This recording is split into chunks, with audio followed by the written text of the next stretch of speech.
Hello everyone, welcome to Legal Concept Classes. Today we will discuss about law relating to rent under the Punjab Tenancy Act 1887. This is the most important topic under this act. चलिए इसका introduction discuss करते हैं कि Punjab tenancy act 1887 एक comprehensive legal framework govern करता है land tenancy relations के regarding Punjab में। तो ये स्पेशली जो एक्ट बनाया गया वो रेंट के रिगार्डिंग ही बनाया गया है कि रेंट का फिक्सेशन किस तरीके से होगा, पेमेंट ऑफ रेंट किस तरीके से दिया जाएगा and the consequences of non payment. अगर टेनेंट टाइम पर रेंट ना पे करे तो क्या कॉन्सिक्वेंसीज रहेगी। This act also differentiate different types of tenants. Different types of tenants हम लास्ट लेक्चर्स में डिस्कस कर चुके हैं और उनके राइट्स और ऑब्लिगेशन जो रेंट की टर्म्स और कंडीशंस के रिगार्डिंग रहेंगे वो सारे क्लॉज इस रेंट के टॉपिक के अंदर हम डिस्कस करने वाले हैं। तो सेक्शन 8 बात करता है फिक्सेशन ऑफ रेंट के बारे में। Principles of rent fixation section 8 Punjab tenancy act provide करता है एक मैकेनिज्म रेंट को फिक्स करने के लिए। कौन सी लैंड? Agriculture land. ये सेक्शन 8 जो है अप्लाई ऑन एग्रीकल्चर लैंड और रेंट को डिटरमाइन किया जाएगा एक म्यूचुअल एग्रीमेंट के थ्रू। म्यूचुअल एग्रीमेंट किसके बीच में होगा? टेनेंट और लैंडलॉर्ड के बीच में। दोनों एक एग्रीमेंट करेंगे किसके ऊपर? रेंट के ऊपर, कि कितना रेंट टेनेंट को पे करना है लैंडलॉर्ड को। अगर कोई भी एग्रीमेंट नहीं होता है लैंडलॉर्ड के द्वारा और टेनेंट के द्वारा तो ये मान लिया जाएगा कि जो पीछे रेंट देता आ रहा था टेनेंट वही रेंट देता रहेगा, या फिर कोई भी कंडीशन लगाई जाएगी तो दोनों की म्यूचुअल कंसेंट से लगाई जाएगी। सेक्शन 8 के अंदर फेयर रेंट की बात की गई है कि जो एक्ट अलाउ करता है फिक्सेशन ऑफ फेयर रेंट के बारे में एग्रीकल्चर लैंड के लिए, कि सबसे पहले देखी जाएगी एग्रीकल्चर की कंडीशन, एग्रीकल्चरल कंडीशन की लैंड की जो कंडीशन है वो किस टाइप की है, और बहुत सारे फैक्टर्स देखकर एक रेंट फिक्स किया जाएगा। और वो रेंट जो फिक्स किया जाएगा वो टेनेंट के ऊपर बार करेगा कि वो पेमेंट ऑफ रेंट टाइम पर करे। और टेनेंट और लैंडलॉर्ड के रिलेशन के अंदर टेनेंट के ऊपर बर्डन होता है पेमेंट ऑफ रेंट का। तो payment of rent according to section 8 fix किया जाएगा, फेयर रेंट रहेगा। ये नहीं कि एक्सेसिव रेंट टेनेंट के ऊपर लगा दिया जाए जो कि वो पे ही ना कर पाए रेंट की क्वालिटी को देखते हुए। Next is rent agreement. Occupancy tenant के केस के अंदर जो रेंट है वो काफ़ी कम होता है बाकी क्लासेज ऑफ टेनेंट्स के रिगार्डिंग। तो नॉन ऑक्यूपेंसी टेनेंट्स का जो चार्ज हो वो थोड़ा सा हाई होता है क्योंकि वो डेफिनेट पीरियड ऑफ टाइम के लिए होते हैं। अगर कोई भी टेनेंट ऑक्यूपाई करेगा लैंड को for a long period of time वो रेंट फिक्स किया जाएगा। कस्टम और यूसेज इन दी लोकेलिटी, क्या क्या क्या कस्टम्स और यूसेजेस चलते आ रहे हैं लोकेलिटी के अंदर उनके बेस पे रेंट फिक्स किया जाएगा। रेंट एग्रीमेंट टेनेंट और लैंडलॉर्ड के बीच में होगा। सेकेंड पॉइंट इसके अंदर दिया गया है रेंट इन कैश और काइंड। जो रेंट पे किया जाएगा वो कैश में भी किया जा सकता है और काइंड में भी। काइंड मीन्स जैसे पोर्शन ऑफ एग्रीकल्चरल प्रोड्यूस, जैसे क्रॉप्स होती है कोई भी, उसका हिस्सा दे देना लैंडलॉर्ड को, तो वो भी एक तरीके से पेमेंट ऑफ रेंट माना जाएगा। जो इस टाइप का जो रेंट दिया जाता है वो पार्टी की इन्वॉल्वमेंट होती है, दोनों की, टेनेंट की और लैंडलॉर्ड की। जो प्रोपोर्शन डिटरमाइन किया जाएगा वो लोकल कस्टम और प्रैक्टिसेस के अकॉर्डिंग ही फिक्स किया जाएगा। अब बात करते हैं प्रोसीजर फॉर रेंट फिक्सेशन के बारे में। तो कौन फिक्स करेगा रेंट? सेक्शन 8 के अंदर बात बताई गई कि टेनेंट को अप्लाई करना पड़ेगा रेवेन्यू ऑफिसर को कि वो उसका फेयर रेंट फिक्स करें। कोई भी डिस्प्यूट अगर हो जाता है टेनेंट और लैंडलॉर्ड के बीच में रेंट के रिगार्डिंग कम ज़्यादा को लेकर, तो फिक्स कौन करेगा? Revenue officer. टेनेंट को एक बार अप्लाई करना पड़ेगा, रेवेन्यू ऑफिसर के पास जाना पड़ेगा। उसके बाद रेवेन्यू ऑफिसर डिसाइड करेगा कि कितना फेयर रेंट रहेगा और डिस्प्यूट को सेटल करने की कोशिश रेवेन्यू ऑफिसर करेगा। तो नेक्स्ट पॉइंट है determination by the revenue officer. Revenue officer के पास अथॉरिटी है कि वो fix fair rent after considering the relevant factors. सारे फैक्टर्स जो टेनेंट के द्वारा बताए गए, जो लैंडलॉर्ड के द्वारा बताए गए, उन सारे फैक्टर्स को डिस्कस करके, उन सारे फैक्टर्स को देखकर सोल्व आउट करके एक फिक्स फेयर रेंट बताया जाएगा टेनेंट को लैंडलॉर्ड को पे करने के लिए। लैंड वो जो रेवेन्यू ऑफिसर होगा वो लैंड की फर्टिलिटी कितनी उपजाऊ ज़मीन है, कितना उसका फ़ायदा हो सकता है, उसके बेस पे जो रेंट है वो फिक्स किया जाएगा रेवेन्यू ऑफिसर के द्वारा। और लोकेलिटी के अंदर जो भी कस्टमरी रेंट्स चलते आ रहे हैं उनके बेस पे भी रेंट को फिक्स किया जाएगा।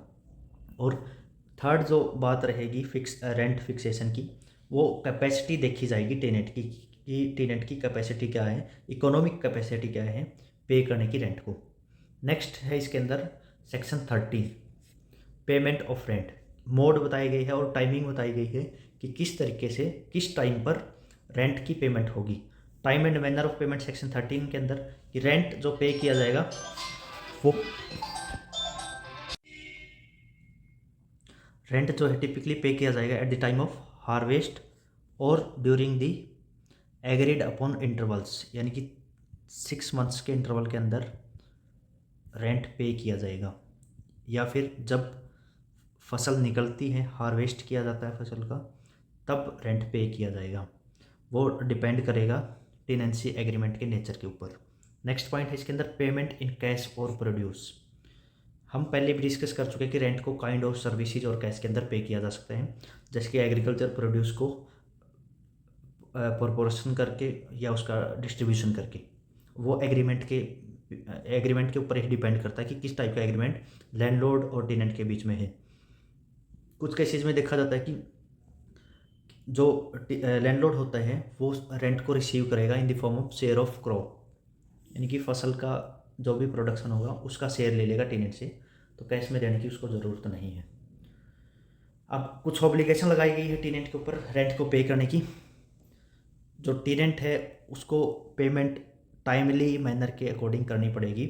जो भी टर्म्स ऑफ टेनेंसी मेंशन की गई है उनके अकॉर्डिंग ही रेंट पे करना पड़ेगा। अगर वो फेल हो जाता है रेंट को पे करने में टाइम पर, तो एक लीगल कंसिक्वेंसेस और एक डिस्प्यूट क्रिएट हो जाएगा किसके बीच में, टेनेंट और लैंडलॉर्ड के बीच में।